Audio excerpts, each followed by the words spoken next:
Hello అండి, welcome to my channel. ఇక్కడ నేను మీకోసం ఒక కొత్త రెసిపీతో మీ ముందుకు వచ్చేసాను. అదేంటనుకుంటున్నారా? చికెన్ బోర్తా.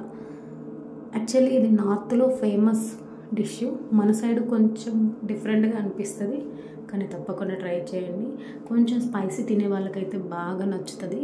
చేయడం కూడా చాలా సింపుల్, ఎక్కువ ఇంగ్రీడియంట్స్ ఏం అవసరం లేదు. సో లేట్ లేకుండా ప్రాసెస్లోకి అయితే వెళ్ళిపోదాం. ఫస్ట్ అయితే ఒక 2 టేబుల్ స్పూన్ ఆయిల్ అయితే తీసుకొని దాంట్లో మన స్పైస్కి తగ్గట్టు, స్పైస్ ఎక్కువ తినే వాళ్ళైతే కొంచెం మిర్చెస్ ఎక్కువ వేసుకోండి, తక్కువ తినే వాళ్ళైతే తక్కువ వేసుకోండి. నేనైతే ఇక్కడ 7-8 మిర్చి వేసుకున్నాను. అవి కొంచెం కలర్ చేంజ్ అయ్యేంత వరకు బాగా మాడబెట్టకండి, కొంచెం ఫ్రై అయితే చాలు. దాని తర్వాత అండ్ అలాగే వెల్లుల్లి కూడా ఒక 10 to 15 వేసుకోండి, పీల్ అవుట్ చేసేసి. దాని తర్వాత గ్రీన్ మిర్చి, ఇవి కూడా మన స్పైస్ తక్కువ తింటే తక్కువ వేసుకోండి, లేదంటే ఒక 5 to 6 సరిపోతుంది.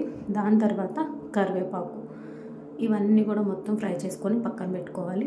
దాని తర్వాత మీడియం సైజు ఒక 2 ఆనియన్స్ తీసుకొని అవి కూడా లైట్ గోల్డెన్ బ్రౌన్ కలర్ వచ్చేంత వరకు ఫ్రై చేసుకోవాలి. దాని తర్వాత డైరెక్ట్గా స్టవ్ మీద ఒక టమాటోని ఇలా కాల్చుకోవాలి. డైరెక్ట్గా కూడా మనం ఆయిల్లో ఫ్రై చేసుకోవచ్చు, కానీ ఇలా కాలిస్తే ఇంకా మంచిగా టేస్ట్ ఉంటుంది. తర్వాత అదే ఆయిల్లో చెక్క, లవంగ, ఇలాచి, జీలకర్ర, తర్వాత చికెన్. ఇక్కడ చికెన్ వచ్చేసరికి మనం బ్రెస్ట్ పీస్ అంటే బోన్లెస్ తీసుకుంటే మనకి ఎంతగా టేస్ట్ అని అనిపించదు. సో బోన్ ఉన్నది తీసుకుంటే బాగుంటుంది, అండ్ అలాగే బోన్ లేకుండా తీసుకుంటే చాలా గట్టిగా అనిపిస్తుంది ముక్క. సో బోన్తో తీసుకోండి. కొంచెం పసుపు అండ్ అలాగే సాల్ట్ వేసుకొని ఫ్రై చేసుకోండి. దాని తర్వాత కొంచెం అల్లం వెల్లుల్లి పేస్ట్, చికెన్లో ఉన్న వాటర్ అంతా బయటకు వస్తుంది కదా, కొంచెం మొత్తం మిక్స్ చేసుకోండి. దాని తర్వాత ఆల్రెడీ కారము తక్కువ తినే వాళ్ళైతే ఇక్కడ కారం కంప్లీట్గా స్కిప్ చేయండి. ఒకవేళ కారం బాగా తినే వాళ్ళైతే కనుక ఇక్కడ కారం వేసుకోండి, లేదంటే కారం కంప్లీట్గా స్కిప్ చేయండి. తర్వాత కొంచెం ఒక టీ గ్లాస్ అంత వాటర్ యాడ్ చేసుకొని ఇంకా ముక్కను బాగా ఉడికించండి. సో మొత్తం సాఫ్ట్గా అయిన తర్వాత మనం ముందుగా మొత్తం ఫ్రై చేసి పక్కన పెట్టుకున్నవన్నీ కూడా కొంచెం సాల్ట్ వేసుకొని మొత్తం స్మాష్ చేసుకోవాలి. ఇక్కడ చాలామంది ఏంటంటే కారం బాగా చేయి తర్వాత మండింది అని అన్నారు. నాకైతే అంత ఎక్కువ మంటేం అనిపించలేదు. అయినా ఎందుకైనా మంచిది, సేఫ్ సైడ్. ఏదన్నా గ్లవ్ ఉంటే వేసుకోండి, లేదా ఏదన్నా కవర్ ఉన్నా వేసుకోండి. మొత్తం అన్నీ స్మాష్ చేసుకోవాలి. ఫింగర్స్ మాత్రం చాలా పెయిన్ అనిపిస్తుంది. ఏదైనా స్మాషర్ ఉంటే ఇంకా బెటర్, లేదంటే పప్పు గుత్తితో అయినా ఓకే.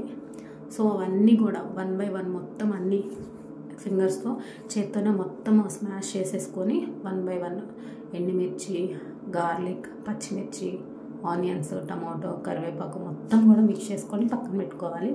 ఇక్కడ నేను వీడియో తీసేటప్పుడు చేసిన కొన్ని మిస్టేక్స్ మీకు చెప్తున్నాను చూడండి.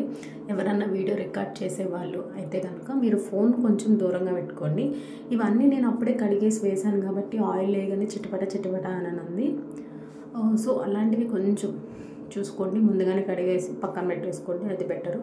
లేదా తుడిచేసి ఆయిల్లో వేయండి, లేదంటే అదంతా వచ్చి మొహాన పడుతుంది. కొంచెం కేర్ఫుల్గా ఉండండి.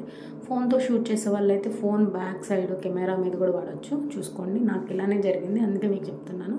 కొంచెం కేర్ఫుల్గా ఉండండి. ఇదనే కాదు, వంట చేసేటప్పుడు చాలాసార్లు నాకు కూడా చేతులు కాలటం, నూనె వచ్చి మీద పడటం అలా జరిగింది. కొంచెం కేర్ఫుల్గా ఉండండి.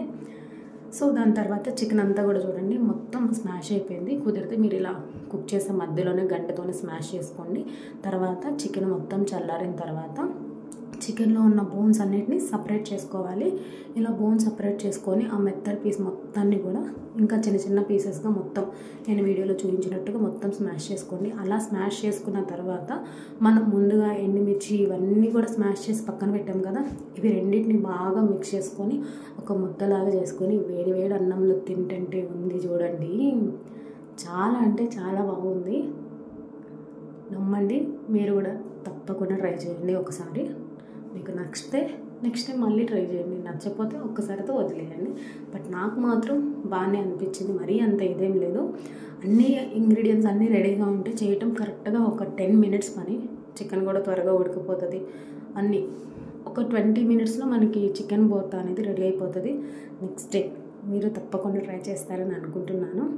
ఐ హోప్ నేను చెప్పిన ప్రికాషన్స్ కూడా మైండ్లో పెట్టుకోండి, కొంచెం కేర్ఫుల్గా ఉండండి, ఆయిల్ మీద పడకుండా, ఓకేనా. అండ్ అలాగే ఫోన్తో షూట్ చేసేటప్పుడు ఫోన్ కెమెరా మొత్తము ఆయిల్ పడుతూ ఉంటుంది, అది కూడా కొంచెం చూసుకోండి. టేస్ట్ అయితే నెక్స్ట్ లెవెల్లో, తప్పకుండా ట్రై చేయండి.